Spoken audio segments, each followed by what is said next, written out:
So man, welcome back to another video. Mamangi video ta ina lang thak video semja give ne ko. Lang thak video se yeng do yaro gadi season to swai ama piramage. Adu hani yeng bir swai si ani yeng swai adu full di yeng bi maram di aina hapsari ba thumbnail du ga pizza ningi ba idea siga it won't make sense I tell aduna loy bo yeng bi ko ma. Adu de hojuna ba tawse mina sibasu chinda sibani mina lang thak basu chinda thak bani ba. Mina lang ga thu do adu su chinda thu bani ba. Habidi wahi, which brings me to my first point. Straw man's fallacy. Straw man's fallacy. I am coming here. So, basically attack never. Whenever there is a conversation happening, whenever you start smelling some ego, conversation do argument num the labo. Aduda, what is the palang to that point? Why the palang to Talagasu, Amadugi ego, hurt out the never. Kida comment out to no higher yamna stupidity, stupid over reply, stupid over opinion. Straw man's fallacy, Kana was a kind of combination. Anything Gane. Anisidi kay no have matamda ahambada na ahambada mi the thang anjaluram ni my worry the patlang pathaluram ni my ego the heart tawrabanina mase hena assertive oraga hena articulate tawraga fajana magi point to precise oina my point to precise oina fajana kumba horani buko sidana kana dije kay no have the you are gaining respect have the nupi osunu nupa osunu respect have the laitragadi I don't know. Ani subusida diko, you are logically being superior. Nangi superiority, nangi dominance. Na mar moyaga, mangonda kay khalani. Mangonda khandi say, this guy has a different taste. This guy thinks in a different way. He or she is a different person. Ado khalani ba. Si khan basi na kay kane have one the uniqueness tag. Uniqueness tag sida ki neba. Nangon the special treatment fangak dije ko. Hosi election ki matam neba ko. Hypa sabi me amgi season na itare. Ozabi mo and Mahesh ko. Ado mana hire ba. Ozabi mall, ID Ozabi mall, ne in high book. Adu get this one say, like that, how I am observer, I'm to Sava, Ozane. Or another case, Mana ID Mahesh ne high book. So you mean to say dance is better than education? The going Ozane, not in high with the Lan and Lorasu, Kaishu, Guide Rosity, Maramdi. Future the lakadaba kanachina shimamse tanning the buggy or avoid tongue buggy ko. What is Palango my opinion the current time nevo. Lang Thakwa part 2 gi point number 2 sidika no have a kanta option picking habit ko.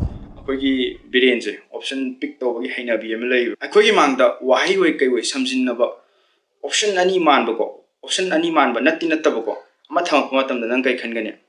Na tungan do option ni na kan bise sina ahamba mistake ni ko example ko na yen thong ba lebi sal leba yen thong bani ko yen a thong bu ne ado dukan se ani sun dukan se maham de dukan se ani lebe ko amana athong bu khatang yon ba dukan amana ko thanga ba dukan se dana athong bu su yon ba ataw bu su yon ba ango bu su yon ba long afut ba lo yon ba ko aja nang karama chang dino nang lai do yen athong ba lai do ga su nang option nyam ba do changani option like the dukan yen athong bakatang yuan do nang lay do jusu yen athong bane go option like the dukan de lay ro na option yam lay de lay ni se aina ha nate adom gi oversmart chaba birendo compare to horaba option gi lang da thura bane ba se ta ko di akoi gi brain se option yam pa me ba fake am su hapsaram ge ko hello kitty angang singi oba character ne ko like the kai da back the books the level yaw bane ba hello kitty se the Hello Kitty se 1975 ta create to give a fictional character fictional character ne ba sida Americans kai sina kai believe to Americans kai sina Hello Kitty se hangdong ne khalle on the other hand Japanese kai sina kai khan ga kanda Hello Kitty is not a cat. Hello Kitty is a little girl ang PM ne khalle ko ado si karman chum do no. So see the animal chume ko Hello Kitty has a fictional character ni body na nupi macha gi weraga mamai duna cat face ko natte ba nang lang thai ni ko lang thak pani na option ji khara available o hilagadi lang du da attract tor kani ba haibidi ngasai dukan ani lai gi duna dukan ani du option yam duna attract toina koi brain je dum line attract tawni ba option pam bani na ko nang na khali ba du gi weragadi ko fashion muscle knowledge brain adagi looks si myam se si improve tawna ba hono wa hojiki option do khara yam hallo ba mathang gi sina lang se kamana thakani na dum khalaga laibo sung thak thak ta overthinking da dum lotion do adu gi point ya mathang gi sina point number 3 Mathangi point sina how to keep your expectations low. Ma'am sidi parents kai do na hajarage ko. Parental pressure have se angang gi na yamna healthy oide ko khamra unhealthy way. Parental pressure sina maram oiraga angang have se like khongu mani hai na ko. Angang have se like khongu mani hai. The angang se creative oina khan ga dabado. Adongi pressure parental pressure sina maram oiraga ko. Angang sina pressure to digest tau na hona the pressure to fight tau na hona kanda angang se magi wakhalon se unidirectional o helle ko magi way of thinking magi thought process se unidirectional o helle that is just opposite to creativity alna magi creative o ero angang hai bise angang magi khali wakhando adum khalalo my flow to dum chalan biyo ko parental pressure se angang dadi yam piru no ko si yam common ba phenomenon ne ko Manipur khatangi natana India as a whole suicide to am cases me am lay na ko. For example, adom se parent namane adom gi angang do competition am da participate to re ko. As a parent, nang chatlaga yeng duni dina. Many a times you get emotionally attached.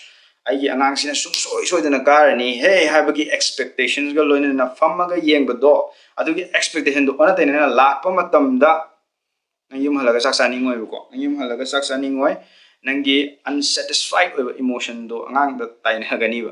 Angang ni na fana lauragadi good for him. Pattern lauragadi problem may arise. And kitang khandaraga ko emotion je kitang phadabiyo expectation low da thambiyo ko. Si je kamai tawraga fight tawgani haba kan. The moment you walk into that competition, the moment you walk into that arena, nangi angang se nangi angang ni na khandaba nang sina atoppa kanano mo ki parent ni na khanbu ko. You are just spectating as a spectator ko ngasai angang do si area sida weakness leram dragadi ma chance am di leram ba bane ka han khan ko adi nang yum halaga angang du da oh si area sida nang se khara sole khole adi nang si da improve taw na ba hona ro hai ba ki mahutta ngi ngasai expectation du na maram oira ka angang du station ba option ba tawraga di angang du ki kano do phara roi ba ko biren du phara roi ba ai dong ko lang bu parents ka dang thak ni ha ba lebro adong ya pambo do lang loi thuan be keep your expectations low.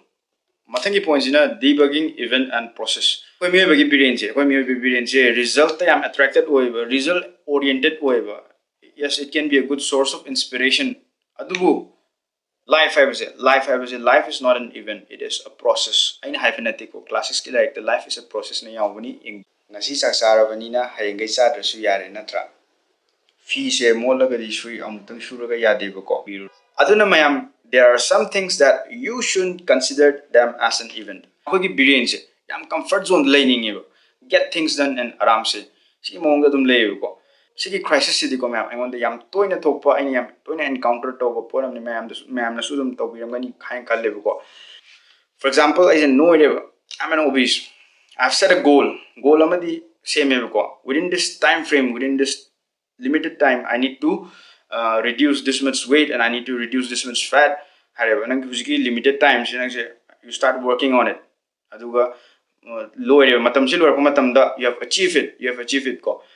Sige time frame se. Si lower matam da idum stuck to ni hang this stop to ni tawe ko. Again, life is a process and not an event. I like the part I can't khang pani ko. I wish I could have. Aduna may fitness have se matam chang ba pot amani na time taking process amani na ay siguro video se marmak ta hapsal laga lang kha thaksara ke. Thank you points in solve it like a manager and not like a mathematician. Maths problem solve to with this solution jam tang ne na tra. Life to the problem ama se life the problem ama se solve to no khona ba kan da different ways ma'am that is solve to ba yai ko. Adu exact solution ju leite ro.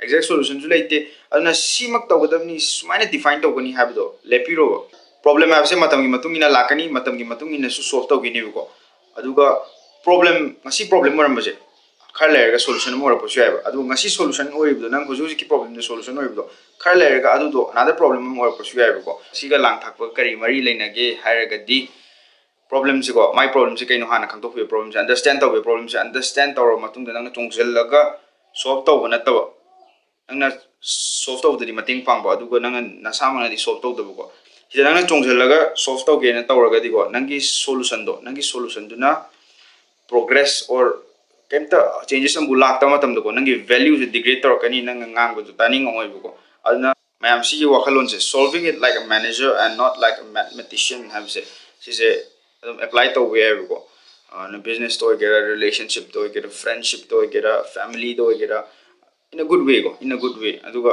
ꯅꯪꯅ ꯈꯜꯂꯤꯕꯗꯣ ꯑꯗꯨꯗꯁꯨ ꯌꯥꯏꯕꯀꯣ ꯏꯟ ꯑ good ꯋꯦ ꯃꯌꯥꯝ ꯑꯩꯁꯨ ꯌꯥꯝ ꯈꯪꯕ ꯅꯠꯇꯦ ꯀꯥꯏ ꯀꯥꯏꯗꯩꯅꯣ ꯄꯥꯔꯒ ꯀꯥꯏ ꯀꯥꯏꯗꯩꯅꯣ ꯈꯪꯉꯒ ꯁꯨꯝ ꯃꯌꯥꯝꯗ ꯁꯤꯌꯔ ꯇꯧꯖꯕꯅꯦꯕꯀꯣ ꯑꯗꯨꯅ ꯃꯌꯥꯝꯒꯤ ꯂꯚ ꯑꯦꯟ ꯁꯞꯄꯣꯔꯠꯀꯤꯗꯃꯛꯇ ꯊꯦꯡꯛ ꯌꯨ ꯑꯗꯨꯒ ꯚꯤꯗꯤꯑꯣꯁꯦ ꯁꯤꯗ ꯂꯣꯏꯁꯤꯟꯖꯔꯒꯦ ꯉꯁꯤꯒꯤꯗꯃꯛꯇꯗꯤ ꯃꯊꯪꯒꯤ ꯚꯤꯗꯤꯑꯣꯗꯣ ꯑꯃꯨꯛ ꯊꯦꯡꯅꯔꯁꯦ ꯍꯦꯞ ꯑ ꯒꯨꯗ ꯗꯦ